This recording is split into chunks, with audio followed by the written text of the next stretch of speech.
Hey y'all, welcome back. No Cap Sports. We back at y'all again, man. NFL season started up and we're gonna get y'all up to date. But first, since it's been a minute, Josh hit on with that five, bro. Man, Nick, you know what time it is. We haven't had a five segment in over a month?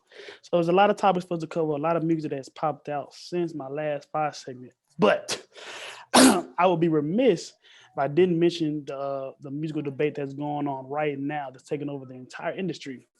Certified Lover Boy versus Donda. When the last time we discussed it, I think it was the first of Kanye's Pump Fake release dates, one of the release parties that he had. And Vance, being the resident Kanye West fan, he had some high expectations for this album. I definitely did. I'm not a consistent consumer of Kanye's music. A lot of the older stuff, like 808s, Heartbreaks, and Graduation, some of the more classic albums, I'm a bigger fan of. But after Yeezus, I'm not really a big Kanye consumer. So Vance, being the like I said, the resident Kanye guy, give me your Donda thoughts. With over what has been out 2 weeks now. I mean, first of all, you cap, bro. You ain't never just hear me claim Kanye just this type. You was the one that was riding for the album though. Between us three. Okay, so you gonna claim some culpability in this too, Nick. Okay, so I can shoot it to you next. See how you feel about it. It was an okay album. I didn't have any problems with it, bro. In terms of how many songs I downloaded 7 out of how many was it? 25 songs. So it was good. I did like both of the jail versions with Jay-Z and the baby, bro. I think both of those verses went hard. Both of those songs, I had to download both of them. I like Praise God, bro. I like the beginning of it, and then the beat comes in so hard. That was probably the hardest beat on the album. Okay, Nick, you had something to say as well. Yeah, so Kanye had one of those performances that you just remember, for the rest of your life. Like, if you had to say what this album was LeBron's touchdown block on Andre Iguodala. That's how impactful this album was. When have you ever seen somebody, a quarterback, a basketball player, go 27 for 27? And that's what Kanye did. He went 27 for 27. You downloaded the whole album? Yeah, and I put it on shuffle whenever and just listen to it. So anyway, 27 for 27, 0 misses, 0 skips. Everybody who Kanye graced with the feature did their thing. Fabio Foreign probably had the best feature on the tape. And yes, I'm taking Donda over Certified Lover Boy to clear up any confusion. Bro, what are the best 3 songs from Donda? The best 3? Off the Grid, Jail, and I like Remote Control. All right, let me download Off the Grid. I'm gonna make sure I download these. I'm gonna give you a review next time we hop on. Off the Grid, the one with Fabio. And Fabio ran it, bro. I think I'm going to lighting. But I'm about to completely disagree with both of you guys. Well, probably Nick, because you went really hard advanced. You had a little bit more of an astute evaluation, how it more aligns with how I feel about the album. I don't know if some of the hype turned me off about it in terms of the pump faking with the release dates, or just the general, the secrecy and going into it, not really listing anybody as official features on the album. But I think I was just disappointed. I was listening more for the features than anything else. Like you said, the Off the Grid with Fabio Foreign, that was definitely the most memorable verse. Him and Jay-Z reuniting for a song. That was more of, how I say it, not it's remarkable to see them on a track versus to the song that they actually produced. But it just wasn't something that I'm not gonna download and just repeat it again. I contributed to the first week streams. I ran through the album one time just to say I did it. But in terms of something that's re-listenability, it doesn't do it for me. So how many songs have you downloaded? The song that I've downloaded, I haven't done. I downloaded Off the Grid and I downloaded the Jay-Z one. But the best song to me on the album was the one that's not even on there officially, the Life of the Party with Andre 3000. It was a rip that Drake leaked on this Sirius XM station, channel 42. And Andre 3000 comes around once every 5 years to make music. So whenever he does, he making a special appearance is a big deal. And on that verse, I think his verse is probably the first minute and a half of the song. It's real emotional. It kind of connected the themes that we thought Donda was gonna be about in terms of Kanye's feelings toward his mother and the things that he had. in the Andre 3000 just proved that he can still really rap and still really make really good music. So that was something that I had to, we had to bootleg and download through the back channel of YouTube to get to. But that was my favorite song of the Donda album. So yeah, I'm gonna give a Donda C, 75 out of 100. Maybe it would have been better without the pre-album release hype, but it is what it is. So moving from Donda to let me ask Nick this: is this a top 3 Kanye album?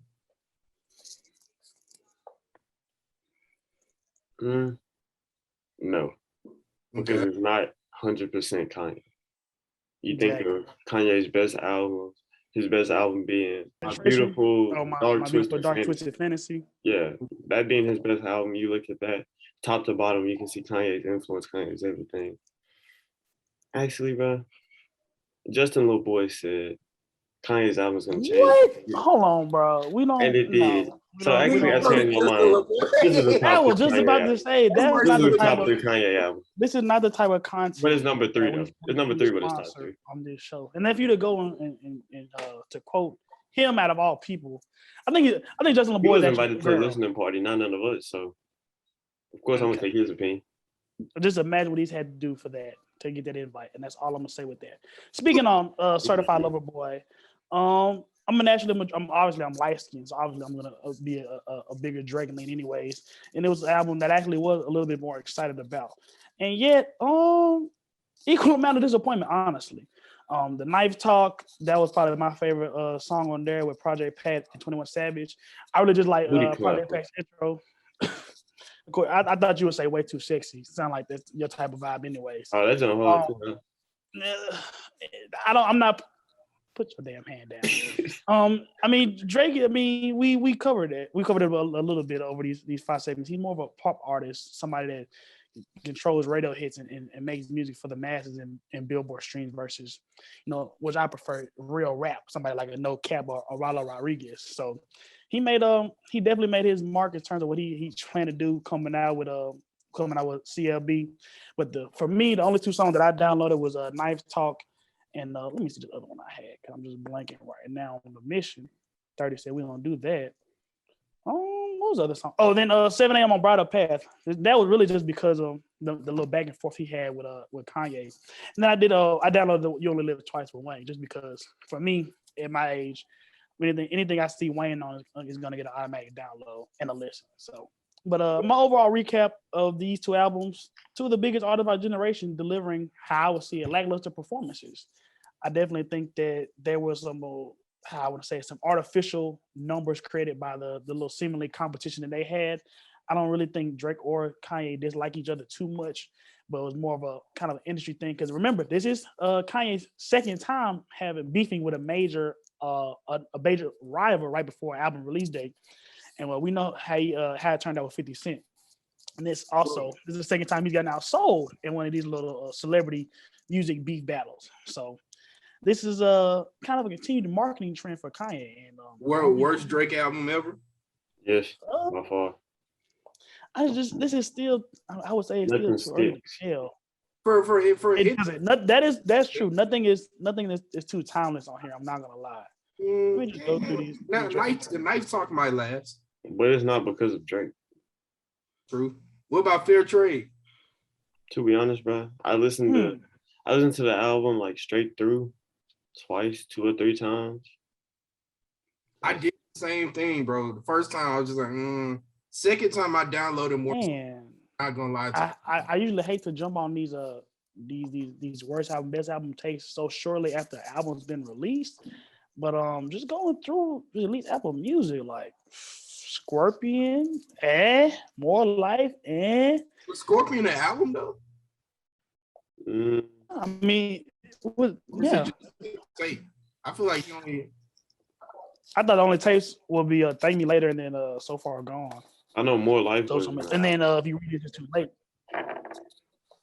But in general, I'm just scrolling through Apple Music right now, looking at his releases that are labeled as albums.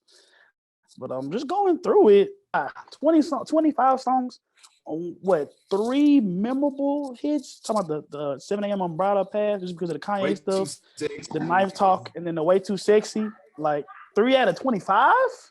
You shoot like that in the NBA, you get sent to the bench. So, it's real tough out here for Drake and Kanye. Hopefully, I mean, they're more famous than for just being famous rather than the actual music at this particular point in time. So, hopefully, I guess we can get a bounce back project from either one of them. And then, lastly, I know we do got to go, Nick. Sincerely Kentrell, on pace to be Young Boy's third or fourth album release. I can't remember at this point. 21 songs, no features. Obviously, I'm down here in Texas, which can be referred to as baby Louisiana at this point. And whatever feelings you have about NBA Young Boy, that he needs to pull out, he needs to wear condoms, he needs to stay out of jail. All very valid points at a certain point. But platinum selling artist, not gonna lie. YouTube, he's on pace to sell between 135, 155 equivalent streams, album copies to dethrone Drake off of the #1 Billboard spot for a certified lover boy. And this is with no marketing, no promotion from YouTube, no push from Apple Music because of some of his legal circumstances. So, what y'all thoughts about that Sincerely Kentrell? I haven't listened to it yet. I don't listen to Young Boy albums. I just wait till people start playing them. Then I'm like, oh, that's cool. So you're not are you a anti Young Boy guy? Or you're just indifferent to his music? He dropped like 100 songs a month. I'm not gonna listen to every song. You didn't answer the question. Do you actively avoid it, or do you just be like, is it too much for you? I mean, like I explained it before, when Young Boy hit, he hit. But when he misses bad. Yeah. So I'm not gonna go through all the misses to find the hit. Okay, so I'm just gonna listen to what people playing, with those car rides, all that. And if I hear something I like, I'm gonna be like, yo, what that is? Let me get that. So you telling me you don't have any Young Boy songs actively downloaded on your phone? No, I do, but I don't actively listen to Young Boy. If that makes sense. I don't go out my way to. I don't be like, oh, Young Boy dropped, I gotta listen. Okay, so I'm the exact same way, bro. Okay. I mean, bro, he's a solid artist. He's pretty good, but he does drop a lot of music in just a little amount of time, bro. So it's just like if it hits, it hits. So I only downloaded 2 songs from the album. I listened to it all the way. Driving from Memphis to Jackson, I only downloaded 2 songs. One of them I already heard on TikTok. No, like come on, bro. So that's not smooth. On me, like it's a great song. So, but he's probably gonna drop another album before Christmas, if not on Christmas. So, like, I mean, he's not bad. He's a solid artist, but shout out to him. I mean, I don't have anything bad to say about him. He does drop a boatload of music, but I have to agree with my co-host on this one. Anybody that claims to be sensible and centered definitely have to not consider themselves an avid Young Boy fan because you'll just be a hitter if you listen too much of his music or you consume too much of it. So, yeah, that's all I got for 5 man. All right, now we're entering week 4 of the NFL season. So I got to ask you guys, based off what you've seen, who are contenders and who are pretenders to just make the playoffs? Not win the Super Bowl, but just make the playoffs. We're going to do NFL teams this week. We're going to do college teams next week. So the first thing I'm going to have to ask you about is the 1-2 New England Patriots. They're in a division with the Dolphins, who lost their quarterback Tua. They're in the Jets, who might not win a game. And then we also had the Buffalo Bills, who's the other contender. So the Patriots are a contender to make the playoffs. Remember, there's 7 spots in both conferences. Unfortunately, I'm going to have to say the Patriots are a pretender. I think they put too much stock in Mac Jones too early. And we saw that Sunday in their game against the Saints where Mac Jones just simply did not look good and that offense didn't look good. You say that, yes, there are 3 wild card spots in the AFC, but you look at the AFC West and you got 3 undefeated teams in there right now. You look at the AFC North with Pittsburgh, the Browns, and Cincinnati. I think there's just too many good teams in the AFC right now for the Patriots to get in with their inconsistencies on offense. I might have to, in terms of like team legitimacy, I'll have to mark them as a pretender as well. A lot of the points that Nick pointed out, No, a lot of the fact that Nick pointed out in terms of Mac Jones struggling, looking like that he was in over his head. I think a good chunk of that has to deal with their offensive line, which is something that we thought was going to be a point of a unit of strength going into the season. That has struggled not only to protect Mac Jones, but to get consistent push in the run game. We probably would be looking at him a lot different if Damian Harris didn't fumble in that week 2 game. They would have cost him that game versus Miami. But again, I think a lot of the sentiment that we expressed in our preseason divisional coverages definitely continues to prevail. Lack of downfield threat, Mac Jones being an up and down option for them, and that defense, while they have a pretty good pass rush, they're just not holding up as well throughout the entire unit. They preyed on my man Zach Wilson throughout the first game, but this is not a unit that seems to be able to cover very effectively. It's going to be heavily reliant on this front four. So in terms of team legitimacy, no, I'm going to mark them down as a pretender. But in terms of snagging a playoff spot, I just have to mark them as a contender just because by default they're going to be the second best team in that AFC East. And just depending on what other teams look like around the division, around the conference, they probably be able to snag a wild card spot at 8-8. So, do I think they're going to be a good team in the future or this season? No, but do I think they can compete for a playoff spot? Yes. Okay, next team, we're gonna go up to the AFC North. We're gonna go to a team that had the number 5 pick last season, but they're 2-1 currently, first place in the division, and that's the Cincinnati Bengals. They have Joe Burrow, who's thrown 7 touchdowns so far through 3 games, and you also have Jamar Chase, his old partner at LSU, has 4 touchdowns through 3 games. Every 3 times he touches the ball, he scores a touchdown. So are the Cincinnati Bengals contenders or pretenders? This team is a contender. This team is a contender, and I mean that. When you can beat Pittsburgh like that, a team who's always thought of at the head of that division, this team is definitely a contender. They've looked good through the first 3 weeks so far. And I think they have something special going on offense with Joe Burrow and the connections he has with those young receivers. Looking at Jamar Chase, looking at T. Higgins. Like, they have a very, very good offense. And Joe Mixon is coming along well, and I hope he stays healthy for the whole season. Yeah. This is something that I'll label them as pretenders. I'm at the label them as a show me and prove it team. They have looked very explosive on offense. Like I said, a top 5 rusher in the NFL right now with Joe Mixon. The three-headed trio receiver with T. Higgins, Tyler Boyd, and Jamar Chase, who has mostly alleviated all the concerns about his drops early in the season. And then Joe Burrow, obviously.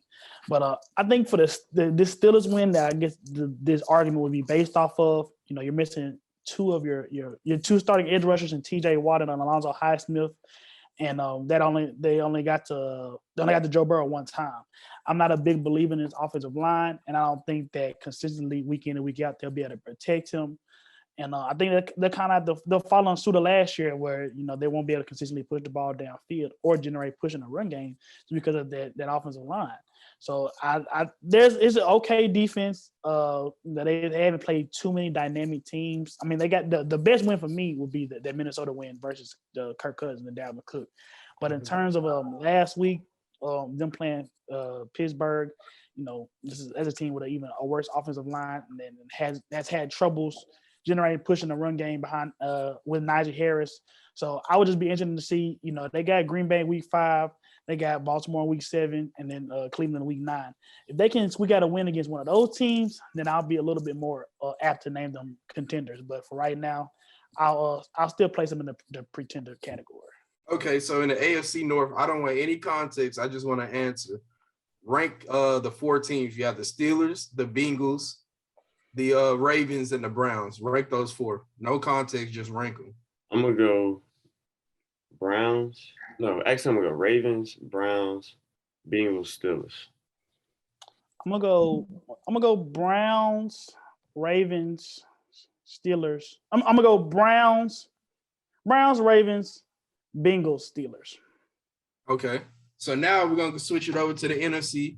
We're going to go with the Minnesota Vikings, 1-2 right now. Top 10 quarterback in the league, Kirk Cousins. Are they pretenders or contenders? I think they're contenders, and I think they proved that with a win over Seattle this weekend. You saw the defense step up, come up with some critical stops, and the offense has been hooping all season. Kirk Cousins is putting all of his doubters to shame, and he's dispersing the ball very well. You come in with Thielen and Justin Jefferson, and you know what those two guys are going to do. And then KJ Osborne hops on the scene out of nowhere, and Kirk Cousins is spreading the ball, getting the ball in his playmakers' hands, and creating a lot of points for that offense. So I think this is a team that can be a contender, especially down the stretch with that defense, Mm. you know. No, I like it. I'll mark them as contenders as well. Kirk Cousins is gonna look marvelous for these first 17 games. You got Dalvin Cook that's turning out 100-yard games from the backfield. Alexander Madison, his replacement looked excellent last in this game versus Seattle as well. You play a super hot Arizona team to a 1-point loss. You come out and really may have a statement game versus Seattle with almost a 2-touchdown win over them. Like Nick said, this is an offense that's been putting the pieces together, and they're slowly developing a defensive identity. With Harrison Smith on that back end, Daniel Hunter, Everson Griffin, that pass rush, working nicely off their secondary. The biggest thing for me is just upgrading the corner play. Patrick Peterson has been looking a little shaky through week 3. He is 33, 34 years old, so it's something to be expected. But this is a team that has some continuity on the offensive side and has the pieces together on a defensive side to really to make an impact. Okay. Who is more likely to NFC South, the Panthers or the Saints? Panthers. I say that's easy. Right now, that's the Panthers. I'm going to have to agree with Josh. I'm going to say the Panthers, especially through 3 weeks. Sam Darnold he's been able to see things better than he did in New York. I'll just put it like that. This is a really good Carolina team, and I think they have a good chance to finish second in the division. Definitely so. The Panthers with right now having the best defense in the NFL. Sam Darnold, unfortunately looking like all he needed was a change of scenery to prove that he was a top 5 pick. And the weapons that he got around him, DJ Moore, Robbie Anderson, and then on the run game, Christian McCaffrey. We'll see how long he's out, but still, just having something that he can equally he can facilitate between being a game manager and somebody that pushes the ball down the field. So we'll get a little bit more into it later, but I'm a really big proponent of this Panthers team. All right, last question. Who is more competitive, the AFC West or NFC West? No context, just an answer. NFC West, best division in football, without a doubt. They got 3 top 5 teams in the NFC West, I'd say. I'm going to have to say the AFC West. 3 undefeated teams right now. So through the first 3 weeks of the season, football fans and media members alike like to take and run with certain narratives that have emerged through these early weeks of the season. Which teams are going to be good, which teams are going to be bad. Just a general overall overreactions to the first 3 games of the season. So here at No Cap Sports, we're going to do a little bit of a overreaction segment. We'll take some of the biggest overreaction narratives throughout the season that I've researched and discussed, and we'll see how true they are. So we'll go through it right now. The first narrative that I have presented for you, the team, is Tom Brady will have his best season ever at age 44. Let me go on a little bit of a break now. He's on, analyzing Tom Brady's career. He's on pace to throw more touchdowns in his 40s than he is in his 20s. He threw 167. He threw 167 touchdown passes in of his age 20 to 29 seasons, especially considering that he took over for Drew Henson a little later into his career. And but no, he's already got 154 touchdown passes, currently. And I think it's safe to say that he'll throw more than 13 throughout this season. So just in terms of how many, the longevity and how many touchdown passes he's thrown so far, he's first in NFL history with 154 touchdown passes in their 40s. Drew Brees is second with 57. And then again, talking about the overall success of Tampa Bay, before yesterday, which obviously they took an L to the Rams, they had set an NFL record with 9 straight 30-point games.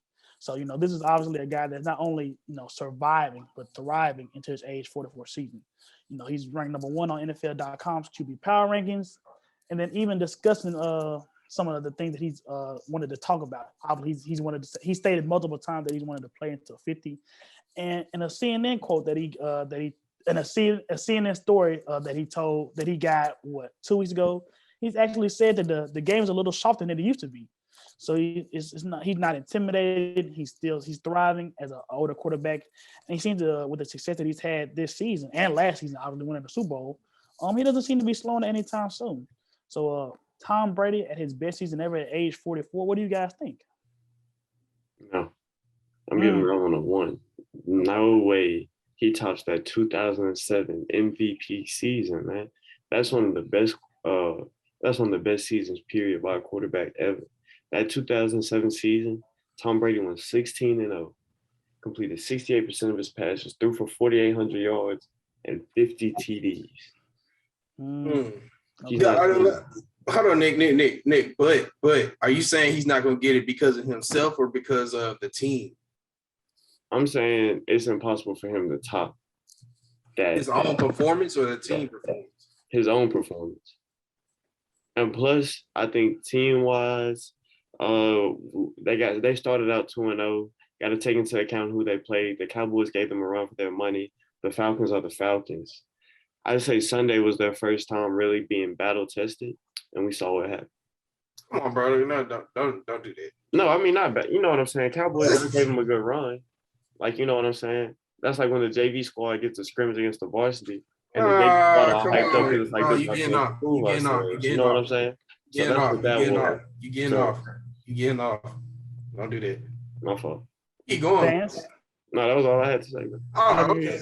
Your thoughts. Okay, just looking at it, bro. I looked at the 2007's depth chart, and I looked at the 2007 New England Patriots depth chart, and I looked at the Buccaneers depth chart, just offensively. The Buccaneers outrank that Patriots team everywhere except for wide receiver 1, Randy Moss. I would say Randy Moss over Mike Evans. But when you look at wide receiver 2, that's a toss-up. Antonio Brown or Chris Godwin? I would take either one of them over Wes Welker. That's just me. I don't know. Wes Welker's fine. Don't get it twisted. But and then at the tight end spot, give me Gronk over Kyle Brady or Ben Watson. They're both were solid, but they're not Gronk, or they're not Cameron Brate, or they're not OJ Howard. I'll take all 3 of them over any tight end for the Patriots then. And running back spot, it's a toss-up. Do you want Leonard Fournette or Kevin Falk? Don't really matter, bro. They both do about the same thing. Tom Brady. 2007 Tom Brady or Tom Brady right now, who would I rather have? I think it really doesn't matter, bro. It's just like Michael Jordan. In the 80s, bro, he was a different player than he was in the 90s, but he still was going to get it done. I think he can do it, bro, especially with the extra game. So you playing 17 games instead of 16. He'll definitely get all the cumulative records, but in terms of per game stats, bro, it's going to be close, but he's not going to win MVP. I don't think he is, just because everybody else is starting to catch up with him a little bit. But I think it's possible that he could have a season just as good as the 2007 season. So on a scale of 1 to 10, how true do you think the statement is Tom Brady will have his best season ever at age 44? 5. It's 50-50. Okay. I'll clean the round table. I'm gonna go with a 6.5, 6.5, 7. I was debating between the two.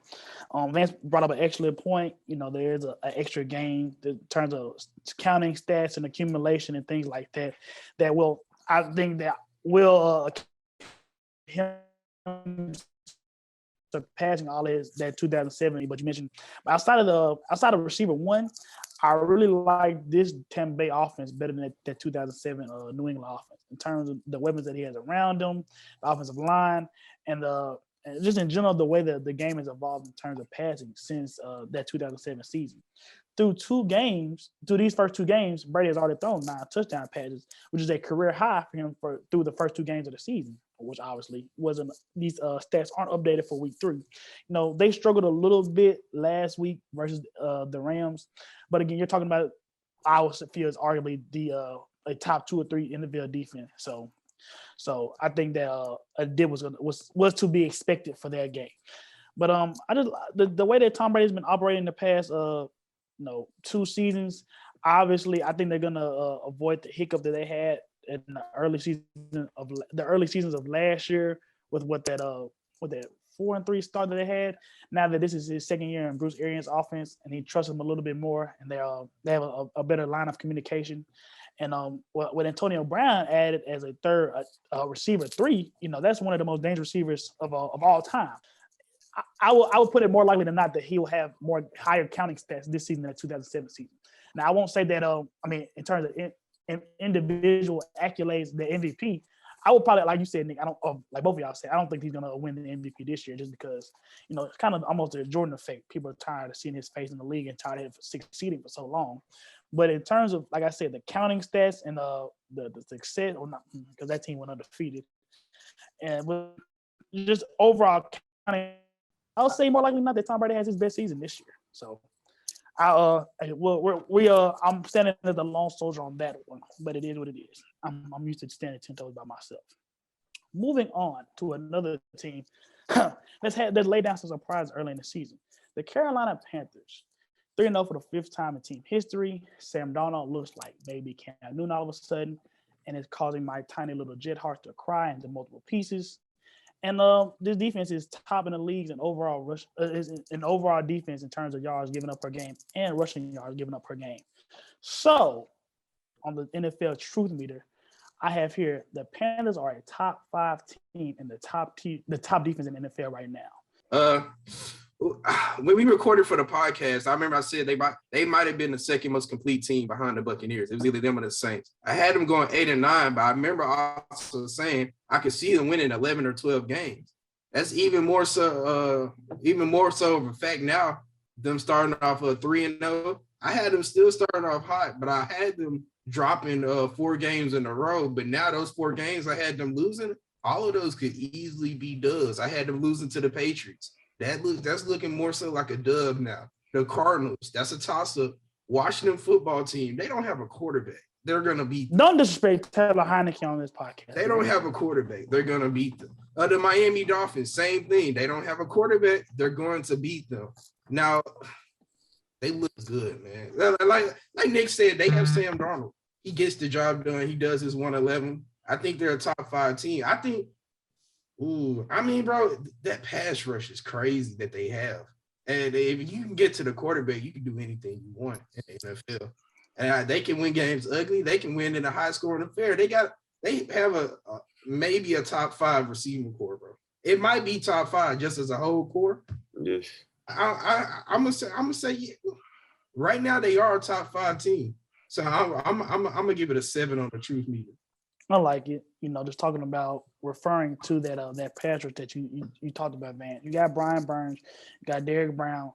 This is an organization that has invested heavily on defense within the recent drafts. They had the highest sack percentage rate for dropbacks in the NFL, 14%, and they're leading the league currently with 10 sacks. Like I said, Brian Burns is a guy that I see as a future All-Pro, Pro Bowl guy, if not this season and next season, just because of the speed, the power, the highway speed combination that he offers, to combine with the technicality of his hand movements and his ability to work his hands and his hips and beat you in a multitude of ways coming off the edge. So I think that he's somebody that projects as a Von Miller, Myles Garrett type in terms of perennial All-Pro production. The only thing that I would see setting back this team right now is Christian McCaffrey missing an extended period of time. Hopefully this is not a trend for him. He only played 3 games last year, 3 or 4 games last year. But prior to this, he's played all 16. He had played in all 16 games the previous 3 seasons. So it's not an aspect of continued long-term health problem. So as long as they can get Christian McCaffrey back within the next 3 to 4 weeks, because the supporting cast that they have around him, they have the ability to go 2-2 or 3-1 without him, and you bring him back as arguably the best back in the league right now. I'm going to put it at a 10. I love this defense. I love the way they're performing. And it's not like they're relying on takeaways or fluke plays to generate to like the Cowboys have been, to generate stops and to generate like I said, pressures. This is a team that's getting after you on first, second, and third downs, and looks to be, like I said, not a generational defense, but the top defense in the NFL right now. So for me, True Meter is on 10. Just like me, I was on 10. So we'll transition to another team that hasn't looked as promising as the Panthers, but has an MVP candidate at quarterback right now, and that is the LB Raiders. No, not Louis Vuitton, Las Vegas. This is particularly surprising for them just because there was so much turmoil in the front office before, and this team doesn't really have a precedent of success. John Gruden, came from the Monday Night Football booth into coaching for the first time. Over a decade since his run at Tampa Bay, hasn't looked good. 19-29 his first 3 seasons, and obviously that has been worse than the guy that got fired before him, Jack Del Rio, who was 25-23 in his 3 seasons.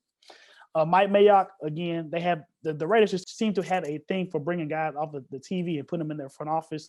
Mike Mayock, his draft has been less than stellar. Look at guys like Klein Farrell, their first round pick last year, just doesn't seem to be a guy that's going to pan out. Someone like Damon Arnett, their first round corner from a couple years ago. Just Mike Mayock, to be a draft expert, hasn't done too well in the draft in his stint so far, and has even admitted on record that this year basically he needed the Raiders need to make the playoffs to save his job. So I think they're doing their best to fulfill that promise for him. Derek Carr, through 3 games, has over 1,200 passing yards, leads the league in passing yards, and has emerged as an MVP candidate. And he's over 100 yards ahead of the second place guy. But the biggest thing for me, being the D-line guy, has been Max Crosby, Yannick Ngakoue. Max Crosby leads the league right now with 15 pressures. He's always been kind of I would say, an underrated pass rush in terms of his ability to beat you off the edge with his hand movement. He's not gonna just blow past you with his speed or his first step. But he's been a consistent havoc creator on the defensive line.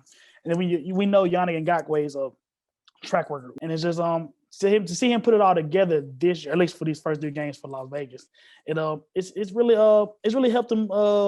It's really helped him develop that chemistry along the defensive front.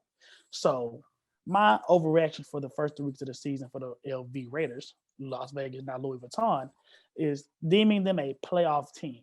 So on a scale of 1 to 10, how true do you think this statement is? I'm gonna have to give it a 4. Because we know the Raiders. We know what the Raiders do. This is, out of the AFC West, this is the team that's most likely to fall off. You look at the Chiefs. Yeah, they 1-2 right now, but I think they have a bounce back coming. You look at the Chargers. I think Justin Herbert and that team, they're always well constructed, always play good football. The injury bug just hits them. If that team stays healthy, that's a legitimate team right there. And you look at the Raiders, they just win ugly. And I don't know how long you can sustain that. You look at what they did this past Sunday going to overtime with the Dolphins. Not just the Dolphins, but the Jacoby Brissett-led Dolphins. So I think this is a gritty team, but I'm not exactly sure if they're going to be a playoff team.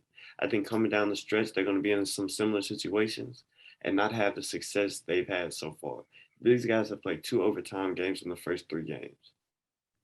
When they show me something in terms of winning a game straight out, being dominant from start to finish, that's when I'll put more chips in towards the table on this team. But right now, I gotta give them a 4 in terms of them making the playoffs. I'm not completely sold on this Raiders team yet. What say you, Mr. Laws? That's wild, bro. I was gonna say 10. I think they definitely. They look really good. That when you can rush the passer, bro, you can get all types of wins. You can sneak them in. I don't care. You can win. If you can win ugly, bro, you can win any game in the NFL at any time. And so you have Max Crosby, like you said, Yannick Ngakoue. Even Carl Nassib's doing his thing, bro. It's the pass rush is getting there. They was giving Lamar Jackson trouble. The Ravens had them beat dead to rights, bro. They came back and won that game. And if you can do that against the Ravens, a team that runs the ball up 14, you can come back on them and do it, bro. You can do it against any team. I'm saying, my thing is, bro, they're 3-0 right now. They could just as easily be 1-2 and it'd be a different story. Yeah, bro. I mean, but they're not. If you find ways to win, bro, all people can do is like that's the only thing they can do. So I mean, then Brian Edwards, he's looking like a legitimate wide receiver 1. He's not even a wide receiver 1, but he's getting off the way their offensive scheme. If you're the X receiver and you got the 1-on-1, they're gonna throw you the ball. And Brian Edwards is winning all of his 1v1s. I don't care how much you want to clown the Steelers, that defense is still good. They hung 30 on the Steelers. You hang 30 on the Ravens. And then who did they just beat yesterday when they was down 14-2 at the end of the first quarter? Miami. Miami's defense is legitimate. They just tore up 3 legitimate defenses. They tore them up. Put points on the board, bro. And their defense is nice as well, bro. They're a complete team. Now they're in one of the hardest divisions, but don't forget, you get 3 extra wild card spots in the AFC South. It's only the Titans. Colts 0-3. They're the only other team with a chance in hell. Who else? The AFC East. Patriots not gonna get it done. Let's be honest. The Patriots not gonna. They have a rookie quarterback. They're not gonna make it. So it's just the Bills. So at least the AFC North and the AFC West to fight for 3 extra spots. I like it. I'm gonna go with a 6. I'm not as confident as my friend Vance here, but I just like the way that this team has been looking so far. I'm not super confident about it because I'll just be a little bit closer to Nick's evaluation in terms of how this team has gotten out high before, and how at the end of the day the Raiders going to Raider. So I want at least a bigger sample size before I declare them true legitimate playoff contenders. But again, like Vance pointed out, with the extra wild card spot, there is more opportunity for more teams to make the playoffs with less than ideal schedules, less than ideal records, and more holes. So this Raiders team right now, Derek Carr, he's performed like this before. He's played in over his head, the first 3, 4, 5 weeks of the season, and has come down to earth a little bit. So I want to see just consistency from this team more than anything else. Derek Carr can keep playing at this level. If this pass rush, Max Crosby, Yannick Ngakoue can continue to get to the pressure and generate sacks and hurries in the fashion they do, then this rating will go up if we address this situation. If we address the same overreaction later on down the line. Even in the season last year where they beat Kansas City at home, that was kind of was the shining moment of their season. And then it kind of all came crashing down on them. So this is a team that's been really up and down. We've seen, like I said, high performance from them in the beginning, and it hasn't always translated to later in the season or postseason success. So I'm at a 6. We need to see the defense come again. Weeks 4, weeks 5, week 6. I want to see how they measure up against Los Angeles and Kansas City to mark the true line of demarcation. But I decide with Vance in terms of being impressed with those Baltimore and Pittsburgh wins, because, like he said, those are 2 legitimate top 5, top 10 defenses in the NFL. And for Derek Carr to really ball out and to do those things with Josh Jacobs still underperforming and being hurt in both of those games, that says a lot about Derek Carr's ability to carry offense single-handedly with Waller and Ruggs. So I'm a little bit more confident than my man Nick, but a lot less confident than my man Vance. So we'll play it like that. Rounding out this AFC West discussion, I'm going to the Chiefs. Truth meter, how big of the Chiefs are in trouble? How confident do y'all feel about that being the true statement? The defense has been less than ideal, 29th in total yards allowed at over 430 yards a game, 31st in rush yards allowed a game, 160. They got they had the 4th most turnovers in the league right now, with 2 bad ones yesterday in the red zone versus LA. But then Mahomes with a less than ideal no look interception that maybe just a little bit sign of slippage and consistency and focus when the KC. It wasn't his fault, bro. It hit the dude. But if the ball placement had been where it was supposed to be, it was still behind them. If he was they're not gonna tell me if he had placed it exactly where it's supposed to be, he wouldn't. I mean, he could have dropped it still, but it's the fact that it's still a bad look, man. However you want to pay. So he shouldn't have caught the ball. He should have, but the ball placement could have been better. And then to round that out, Mahomes has his lowest QBR rating at 76.1 in his first 3 seasons.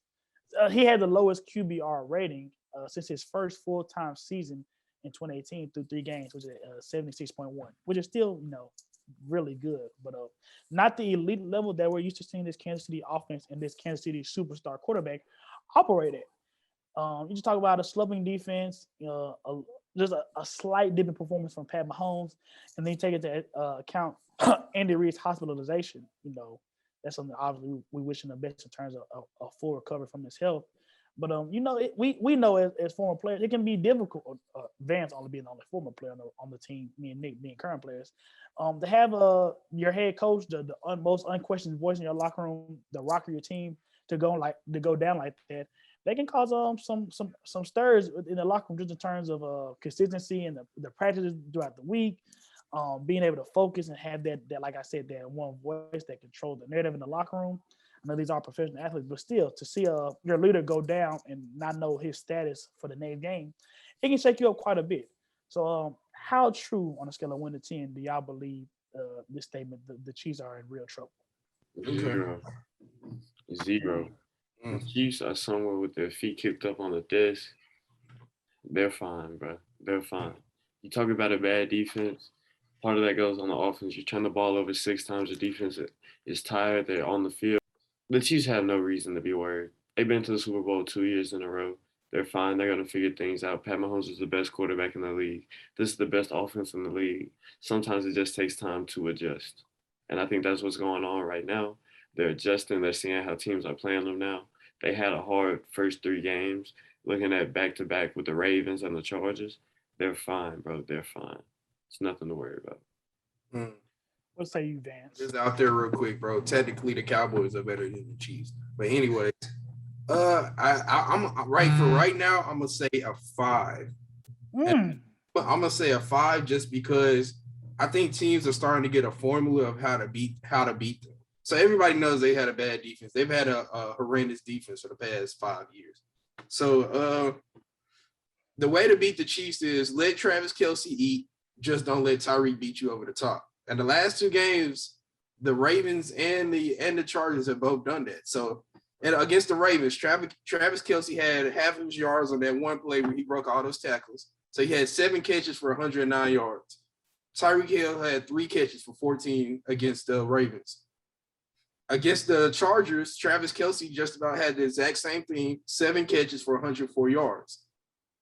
Tyreek Hill had 5 catches for 56 yards. Tyreek Hill, we're used to him getting those 56 yards on one play. So they're starting to get the formula going on how to beat the Chiefs. So all these games are close. It's not like they're getting blown out or anything. They're just losing real close games. And so basically they're making the Chiefs actually drive the ball instead of extending the game out to where the more possessions the Chiefs get, they're going to actually beat you in the end, probably by 10 points or more. So that defense is trash. And then it's not going to get any better. You gave Patrick Mahomes $50 million. So let's just say one player on the offense gets hurt.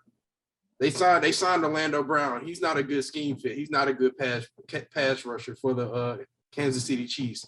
So once as the contract keeps going on and on more and more, they're not going to be able to sign a marquee player, to help them out wherever they need them at. They're probably going to have to sign a rookie or a vet on a vet minimum. So I'm going to say a 5. I'm going to lean into what the couple of the points that Van said at the end in terms about that Chiefs defense. Yes, it hasn't been a stellar unit. These Super Bowl run, this run of success that they've had recently, but the defense has never been this bad. Tyrann Mathieu, Travis Sorensen usually had some type of help, at least in the secondary, to kind of support them.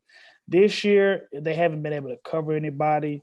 We saw that in the Cleveland game. Like, this team is really, really close to being 0-3 right now. And I don't care how talented you are in the NFL, getting off to an 0-3 start. It's only 17 games. You don't get the playoff picture doesn't take into account what you've done previously or how talented you are. You talking about up front, Frank Clark, Chris Jones, both were hurt last game. But even when they were on the field, Chris Jones had 2 sacks, I think last week 2, but he hasn't been as effective as he has been previously, him or Frank Clark. So you're talking about a diminished secondary, a diminished pass rush up front. And then there's the overall lack of talent and investment in their defense within the organization in terms of from the draft. This team only has 2 first-rounders on their entire defense. Talk about DeAndre Baker and and Chris Jones. And it'll be all. That's the only 2 first-rounders. This team has been heavy on all offense, no defense. And when you're talking about a system that run like that, your offense has to be able to consistently click to be able to. You have to have generational talent, which they do with Pat Mahomes. which is at the end. Well, I'm only going to give this truth meter a 2 out of 10. But there's something has to be done about this defense. I think that in terms of, like I said, the ambiguity of the argument, are they in trouble? No. But if they want to reach the levels of success that they've accomplished previously and get back and win another Super Bowl, which I know is Andy Reid's goal, they had to do something about the defense quick, fast, in a hurry. But let's talk about a team in the NFC West, the best division in football in my eyes, that looks like they're going to be competing for a Super Bowl, and that is the Los Angeles Rams. As a man of my word, I do like to admit when I'm wrong and when I've misspoken.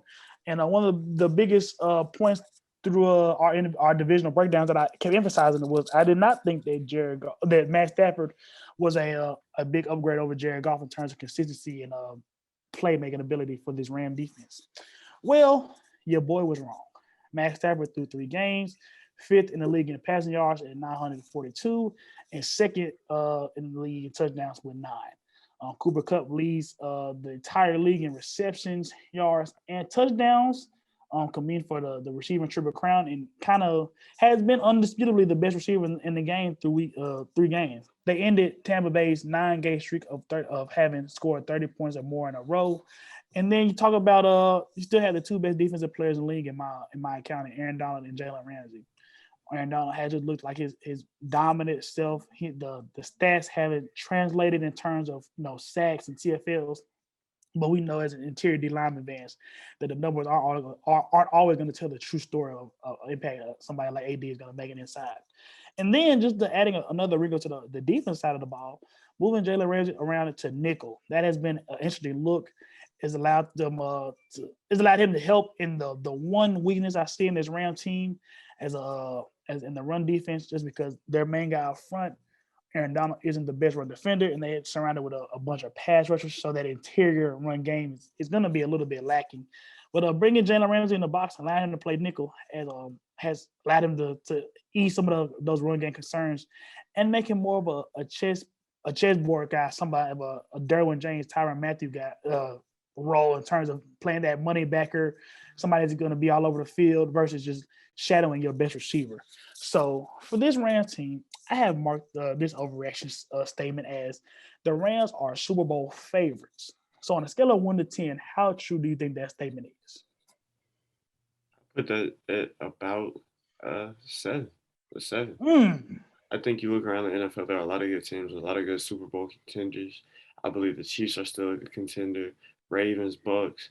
You got the Packers, 49ers even. There are a lot of contenders for the Super Bowl this year. So I'm not going to put all of my chips in on the Rams, but I like what the Rams have with Matt Stafford coming in, with that trio of receivers. We saw Deshaun Jackson finally come on Sunday, and that defense is still elite. So I think they have all the makings of a Super Bowl team. I'm just not 100% sold that this is the clear best team in the NFL right now. What say you, Mr. Laws? Oh, that's kind of high, but I'm gonna go even higher. I'm gonna say an 8. So the way I see it is, there's not really any teams that's like just sad in the NFL except for like 2, maybe 3 teams, and anybody could be anybody any given Sunday. Especially this is probably the most even NFL slate of teams I've seen probably since maybe I was a kid. But I'm gonna give it an 8. Right now, they are the favorites. They're probably the only team in the NFL that has Tom Brady's number, bro. In terms of whenever Tom Brady plays their team, he just struggles. I don't know why. I mean, well, I do know why. They have 2 of the best defenders in the NFL. And then Scott McVay is a great coach, bro, especially offensively. If you watch that game against the Buccaneers, Deshaun Jackson was taking the top off their defense. And if Matt Stafford would have connected, it would have been a lot worse than a 10-point loss. It would have been a skunk. So they look good on all phases, but any given Sunday, bro, anybody could lose. 49ers could catch them slacking in the playoffs. The Packers could catch them slacking in the playoffs. I mean, things just happen, but right now I think they're anytime if you have a betting line, they're gonna be the favorites to win. Okay. We all seem to be we're all gonna translate our numbers to above average confidence in the Rams as Super Bowl favorites. I'm gonna go with a 6. Slightly less confident than you guys. We know with the NFL, regular season games matter more than any other professional league. But we do know that there is still a significant jump in terms of how the game is played in not the seriousness, but the speed of the game in the playoffs versus the regular season. So yes, they did just defeat the defending Super Bowl champions and the Tampa Bay Buccaneers. But I definitely, well, first of all, A, they were at SoFi, and B, that's probably one of the, in terms of TD production, that was one of Tom Brady's worst games of not his career, but especially these first 3 weeks of the regular season. So I would bank on them being able to convert a little bit better in the red zone in the playoff game, and then just the division that they're in. It's kind of comparable to how you can't really mark a betting. Well, you can with Alabama, but in terms of going to the SEC gauntlet, you don't really want to mark any team as a college football or Super Bowl favorite because of the gauntlet they go through week in, week out. You look at the NFC West. You got the Rams, you got the Cardinals, you got the Bucks, you got the Seahawks, you got the 49ers. I think I would say that's the only division with 3 top 5 teams, and then all 4 teams being in the top 10, and having to play 8 games against top 10 teams. John, I already told you, bro. Seahawks they're not that this year, bro. Bro, they still got Russell Wilson, Tyler Lockett, and DK. I don't care. That's nice and all, but they not that. The Falcons got Calvin Ridley and Matt Ryan, bro. Neither one of those. That is not. You just compare Millsap to Prairie View A&M University. It's different levels to it. Okay, yeah, this year maybe, but it is what it is in terms of, I think that them having to play essentially the toughest schedule, the top 10 teams, 8 games out of the year, 9 games out of the year. I think that they won't go in as a record that is indicative of how good they are, and B, it kind of just beats them up throughout the season and allows them to be slowed down and their weaknesses to be exposed in the way that wouldn't be if they were in, like you say, the AFC West or the AFC East, some of the weaker divisions in the league. Okay, so now that we done covered the major NFL storylines that we've missed, now we got to talk some college football, bro. After seeing 3-4 weeks of football action, how do y'all think the college football playoff and the top 4 teams will shake out? First of all, I think that this year's college football landscape is talking about in terms of upsets with Clemson, Oklahoma struggling, is bringing the parity that a lot of people have said that they wanted.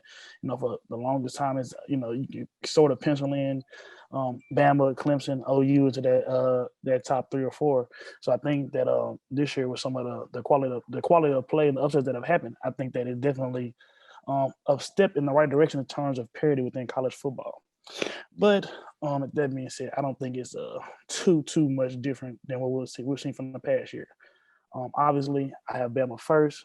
Bryce Young has looked probably as the most dynamic quarterback Alabama has had in a long time, taking it all the way back to Jalen Hurts with his ability to make plays outside of the pocket, deliver balls timely to his receivers, and makes things happen with I would say probably a less than ideal receiving core for Alabama. So, like Alabama at number 1. Number 2, Georgia. Each week that Clemson win that they got looks less and less impressive. We'll probably see how that is dictated toward the end of the season. But still, you have the best defense in the country. You have JT Daniels as a USC transfer, diamond the ball out. You got a good run game with Zamir White and James Cook. And, that's a recipe for success within the SEC. So Kirby Smart has really got these Bulldogs churning since he left up under Nick Saban's wing. And I think it's safe to say that without any hiccups, they'll be in the CFB playoff as well. Third, I got Oregon. Obviously, we know about the upset win of Ohio State. One of the things that Nick has written down in his notes is bringing that SEC football to the Pac-12 in terms of the physicality of front with the offensive and defensive line. And being a lifelong Oregon fan, Oregon was one of my favorite teams coming up. That is shocking to see. You're talking about Oregon's past championship appearances in the Fiesta Bowl versus Ohio State, versus Kansas State, teams like that. That was an area in which they struggled at creating movement up front, and also having the guys to physically compete with the SEC team. So to see them dominate a Big 12 or Big 10 school, which is known for the big uglies up front, that was definitely interesting to see without your best player, Kevon Thibodeau. So Anthony Brown, he's probably on this list of my Heisman, my college football playoff teams. He's probably the worst. He's definitely more of a game manager than somebody that's gonna win games by himself. But you got a CJ Verdell, you got a Travis Dye, and you got on offense, you got a Verone McKinley back there leading the nation in picks right now, or tied for the lead, I believe. So they're set up for success within the Pac-12. You know, the Pac-12 is not too competitive. They're a runaway favorite to win. I think there's only 3 ranked teams in the conference right now. I mean, they're more virtue of lack of competition within the conference to waltz their way into the college football playoff. And then on the bubble spot, the 4 spot, which is always the most interesting spot for this playoff, I had the winner of the Cincinnati Notre Dame game coming up this weekend. Cincinnati has been the G5 darling. They got a legitimate Heisman candidate in Desmond Ridder, somebody that has dominated Memphis and also just taken over the college football landscape with his dual threat ability. So, you know, Cincinnati is a legitimate Power 5 team in terms of defensive, offensive talent. And I think that even both of these teams, actually Notre Dame and Cincinnati, don't have a ranked team the rest of the way on their current schedule. So I think Cincinnati is 7th, Notre Dame is 9th. Whichever team wins that game has the inside track to making a college football playoff. Yeah, I mean, honestly, I feel like if Notre Dame wins, they're probably going to sell. So yeah. So at least later on in the season, bro. I mean, I just don't. I haven't been impressed. They don't have. Well, last week was kind of impressive at Wisconsin. I don't know. That was their second loss, so they're not that impressive either. So I'm gonna get the first 2 teams out of the way quick and easy, bro. You know, Nick Saban, Kirby Smart, Alabama and Georgia won the first 2 spots. They might not be ranked 1 and 2, but they're definitely gonna be in there. My 3rd spot, y'all this the Ole Miss Rebels, bro. The best offense in college football right now. I'm telling you, bro. So they got 2 hard games coming up back to back. They got Alabama and Arkansas. All they have to do is split that. So if they split those 2 games, bro, you're gonna have after that it's a cakewalk until you get to the SEC championship. Unless you lose to Alabama and then you don't even have to play in there. You go into the college football playoff with only 1 loss. They're gonna let them in. So you got Tennessee after Arkansas. It's Tennessee, LSU, Auburn, Liberty, Texas A&M, Vanderbilt, and then Mississippi State in the Egg Bowl. The hardest game might be Texas A&M. Their defense might be able to slow them down, but Texas A&M can't score themselves, bro. So I'm gonna go Ole Miss. I'm gonna go as far to say that they're gonna beat Alabama this weekend. Oh my God, fans! What's up with this hot take, bro? They're gonna beat them. I'm telling you, they're going to beat. I know that you. And they have a mobile quarterback. They have a quarterback that's gonna put up points. Y'all can look crazy, but we get back on this pod next week, bro. I want my apologies. You're talking about mobile quarterbacks. You're talking about all-time guys in terms of college football. Matt Corral is about to win the Heisman. What are you talking about? Okay. Am I wrong? Yes. Look at me, stupid. He not gonna win the Heisman. Yeah. First of all, like we discussed this off the air before we came on here. Ole Miss is in the SEC West with Alabama. I mean, crazy things have happened before, but I don't think the committee is going to put 3 SEC teams in the college football playoff. Yes, they will. But, all right. So let me ask you this. Let's just say Alabama. Ole Miss would have to beat Alabama, or would have to get to the SEC championship game and beat Alabama this year, this week coming up to even qualify for it, and then go undefeated the rest of the way. I feel like the second place team in the SEC West doesn't even have to make the SEC championship game to make the playoffs. I disagree very much so. I don't think they're going to put in I would assume a 1-loss Ole Miss team that even if they can just have 1 loss, Alabama is the only game they lose, which looks unlikely with the way Arkansas is playing. If they lose to Bama and they don't make it an SEC championship game, and you have 2 of the college football playoff teams in the SEC championship game, nah, bro, I don't see it happening. Okay. I mean, but I'm telling you right now, when there's 3 teams at the end, it's gonna happen, bro. So Oregon's gonna sell. I don't think they're gonna make it. Cincinnati, I think they'll take a 1-loss second place SEC West team over Cincinnati.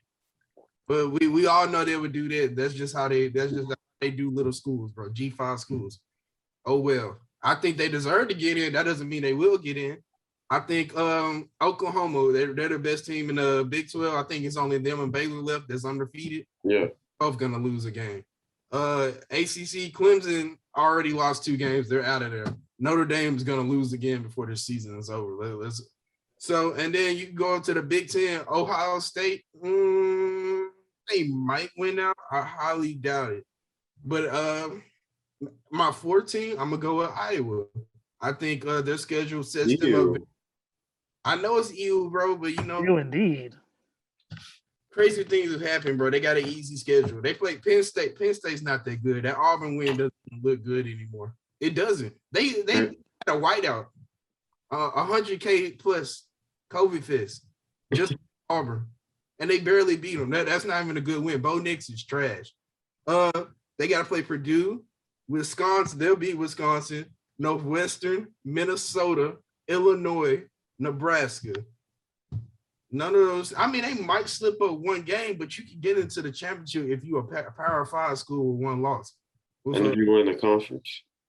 Yeah, that's what I'm saying. So if you win the conference with one loss, you're going to get in. But I think Ole Miss, the eye test, bro. I'm telling you, the eye test is what's going to make them pop.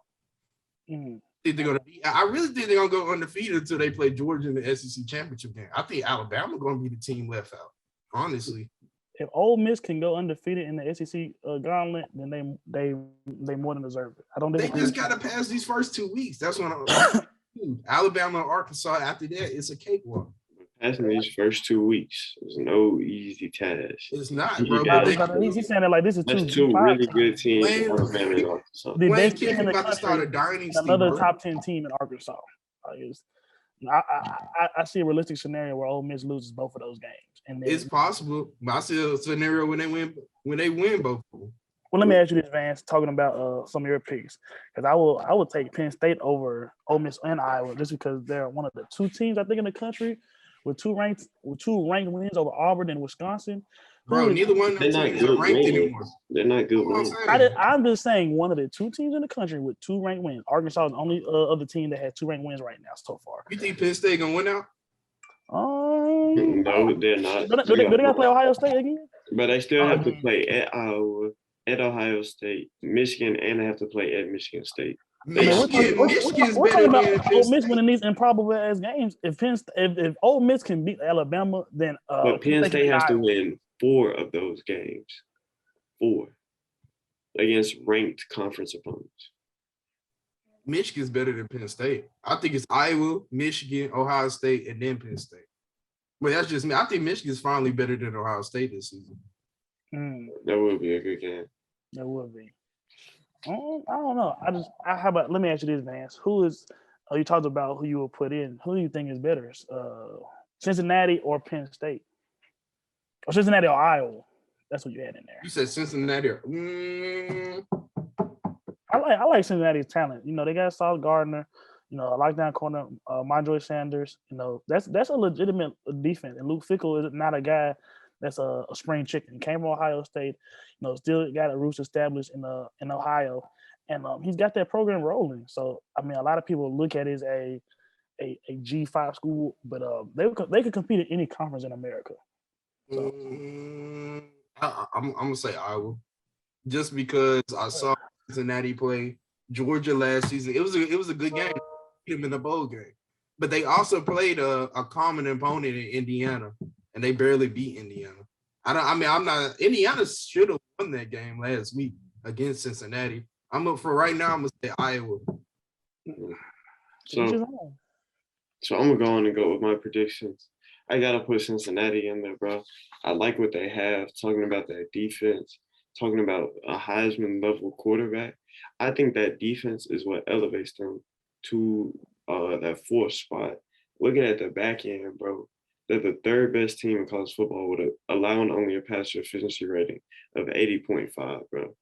They got 9 PDUs, bro. And talking about that Indiana game you just brought up, their best player, their most outstanding offensive player from last season, Ty Fryfogle, that secondary held them to 1 catch for 3 yards, for 13 yards, bro. I think just the way they play football, like I said, that defense, plus the offense with Desmond Ridder and Jerome Ford, guys rush for about 100 yards a game, 6 touchdowns on the season. this team is primed to run the schedule. I think they're going to beat Notre Dame with no issues, and then they're going to run the slate after that. And I think once they do that, you have to put them in the college football playoff. I know y'all would do that, bro, but what do you think the committee would do? 1-loss Power 5 or no-loss Cincinnati? I think you got to put a no-loss Cincinnati in, bro. Well, what do you think they would do? Which one-loss team are we talking about? I would probably take. I mean, looking at UCLA, Iowa, Oklahoma. I think Oklahoma's looked really, really bad this year, just in terms of some of the conference games. But if Cincinnati can win out, and this will only be they would have lost one game over the past 2 seasons, I think it'll be time for them to get their due. And I think the committee is tired of hearing, oh, Group of 5 needs love, Group of 5 needs love, Group of 5 needs love. I think if Cincinnati does what they need to do, this is the year the committee puts them in. That like they've heard it time and time again with UCF. Like, you know what I'm saying? Like, now is the time, I think, in my opinion. But especially if Desmond Ridder ends up being a Heisman candidate, then there's no reason to not put them in. Way to becoming. They got to blow out everybody. Yeah, that's what I'm saying. They do have to dominate the schedule, but if they dominate the schedule, beat Notre Dame, throw them in there. My third team I got coming in is going to be Oregon, bro. I think the physicality they bring, Mario Cristobal coming from Alabama, I think that physicality can take them a long way. They've got a great running game with C.J. Verdell. And like Josh said, Anthony Brown's more of a game manager, but he gets the job done. And you look at the wins they've had so far, they've been without 2 of their best players, like you said, Justin Flo and Kayvon Thibodeau. You go in Columbus, beat Ohio State without those 2 guys, and continue winning without those 2 guys, just wait till they come back and that defense takes it up another notch. And then that's when that team really becomes scary. The only ranked team they have left on their schedule is number 20 UCLA. And I think that's a game that they can easily win. So I think if they dominate, like similar to Cincinnati, they have to dominate the conference slate, blowouts, you know what I'm saying? That sort of thing, and go undefeated. I think if they do that, they secure the spot. And then Georgia and Alabama, I think those 2 are locks. Looking at this Georgia defense, they got 9 takeaways on the season, and they've only allowed 1 offensive touchdown through 4 games, bro. This defense is legit, and that's the powerhouse of Georgia's team, and that's going to propel them very far this season. And I think it might even lead them to a conference championship this year, in my opinion. And lastly, Alabama. But I'm going to put an asterisk on Alabama, bro. That Florida game showed me something about Alabama. That game came down to a failed 2-point conversion by Florida, but that game showed Alabama's defense's susceptibility. You got to remember, Alabama was up 21-3 after the first quarter. But this Alabama team gave up 258 rushing yards, created little in terms of a pass rush, and allowed Emory Jones, who's not the best quarterback they'll face all season, to have a day on them. So just file that game away and keep it in your memory, because like Van said, I think Ole Miss has a chance. I'm not going to put my eggs in the basket, but I think they have a legit chance to beat Alabama after looking at that Florida performance. Quick question before we move on.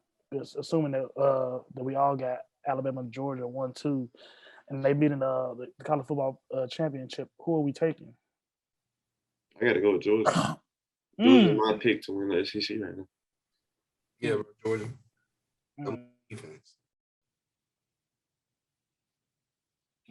I go with I'm about the quarterback game. I hear your point about Florida causing some wishy-washiness in terms of the Alabama defense. We're not gonna act like Florida's still not a top 10 team. Bryce Young had looked super impressive over these past couple of weeks.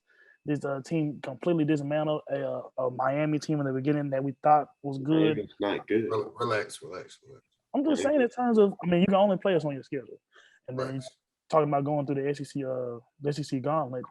I mean, I guess it's the thing of I'm giving Nick Saban credit for wins that he hasn't had yet, but just looking at Alabama as a well-oiled machine, I think Georgia will have to play better than Alabama.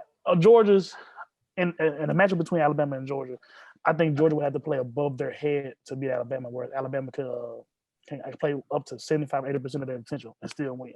But that's just me. I think it'll still be a good game regardless.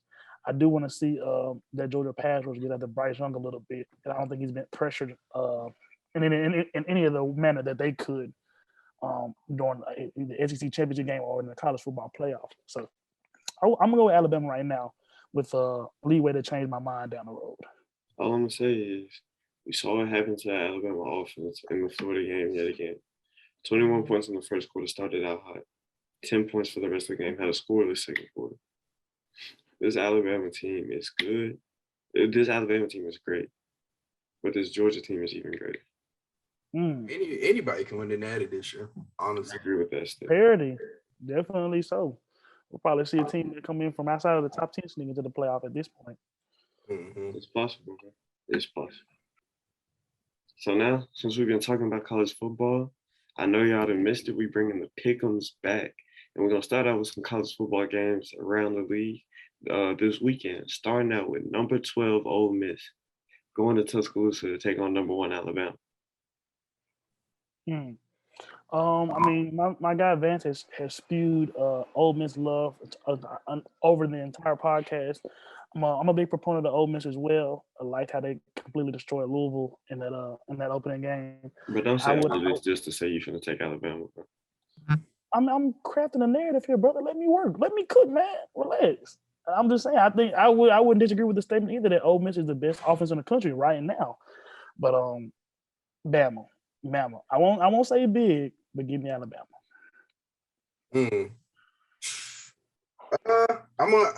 Ole Miss has the number, bro. You already know. I'm rocking Ole Miss with the upset.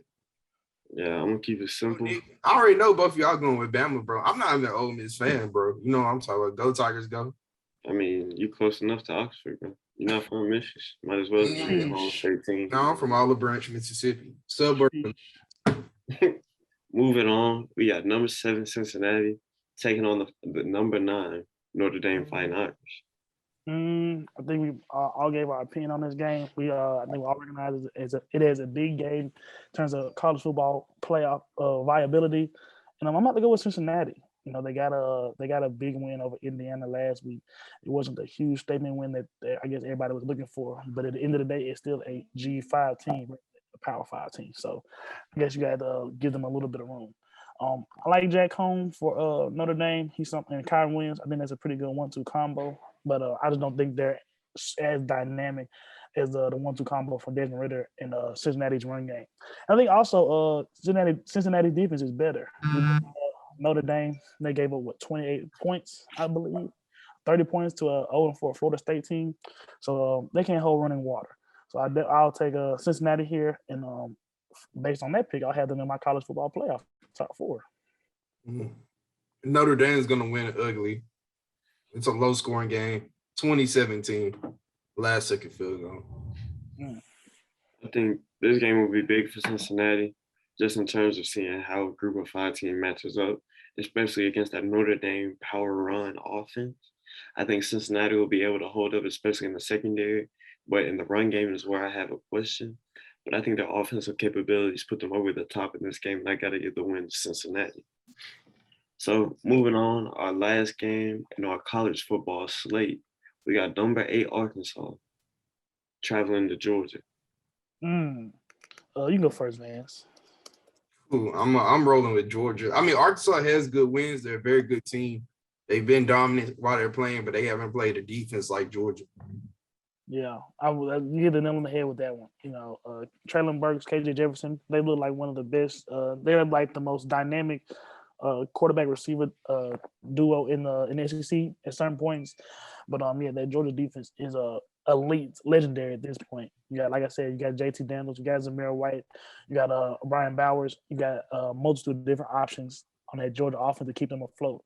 And I like Arkansas. I think this is probably the closest of the 3 games that we have for pick'em.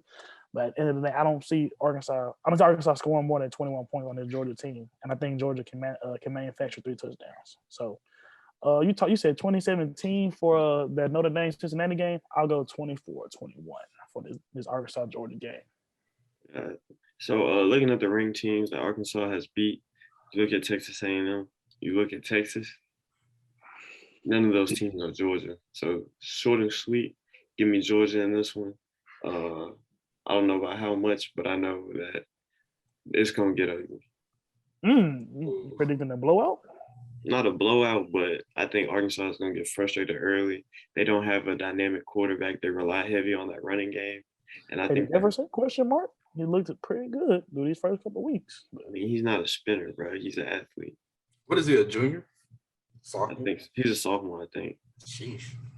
Oh, yeah, they're going to start off top 10 next year. So next year going to be their year. Yeah, man. Didn't even know Arkansas was going to be good this year, not going to lie. Just talking about the quarterback situation, you look at the Texas A&M game, he went 7 for 15. Look at the Texas game, he went 14 for 19. He's not the focal point of that offense. It's that run game. And so now we're going to move on to the NFL slate of games we got. We're going to start out with the Panthers taking on the Cowboys. We just got a win last on Monday Night Football. I was just about to say, go ahead and spit your verse, Vance. Yeah, bro, give me the Cowboys. Bro, I'm not going to say big. I'm going to say by less than a touchdown. 24-20 Cowboys. I'll go with the Panthers. Big, actually. I know we discussed that a little earlier in the show. Panthers has the best defense in the NFL right now. Sam Darnold's looking like a Pro Bowler at this point. And, I know the Cowboys will have a little bit of confidence playing the Philadelphia Eagles, getting that win over Philadelphia on Monday Night Football. But this Panther team is a whole other animal in terms of what they can do on the ground, or without Christian McCaffrey, with the weapons that they have outside with DJ Moore, Robert Anderson, and missing somebody, Terrence Marshall. So yeah, I think that this is a legitimate team, and they'll have a statement win over Dallas. I like what you're saying about that Carolina defense, but that Cowboy offense is something special. First week, we saw Dak throw the ball 50 times. These past 2 weeks, we've seen the running game heat up. This is a great offensive line. The secondary is coming together for Dallas. I think the Cowboys are going to win this game at home. I'll just say this: all those throws that we didn't see Jalen Hurts make, all those potential passes that could have turned into something that would have made the game a little bit closer. I think Sam Darnold will be able to make those. That's not made all those throws. You were just trashing Sam Darnold when he was a Jet, so brother, you don't know how much it pains me to see him succeed in another environment when I knew he had the talent to do it here. Trust me, I should be the biggest Sam Darnold hater right now. But game recognized game. He got into another environment. He got behind a competent offensive line, and they actually put some weapons around him. But he's proven to be able to be a playmaker and just not a game manager. So, I can't let that one slide. But no, Panthers are the top 5 team right now. So I think they'll take it to Dallas. Okay. So next game we got 2 undefeated teams in the NFC West, with the Cardinals taking on the Rams in LA. I think this is probably the best game on the schedule for the NFL slate. We talk about Arizona, 3-0. I mean, they're both undefeated. Kyler Murray is looking like an MVP candidate. Chandler Jones just had 17 sacks against the Titans last week, and it's definitely with that defense in the secondary, that's improved. That's improved mightily. So this is a tough one. I'm not gonna lie. Still, like I said, that Ram defense has looked great. And we just talked about Matt Stafford putting his team over the top of Super Bowl favorites. But you got Kyler Murray and D-Hop, and I like what James Conner has added to this Arizona run game.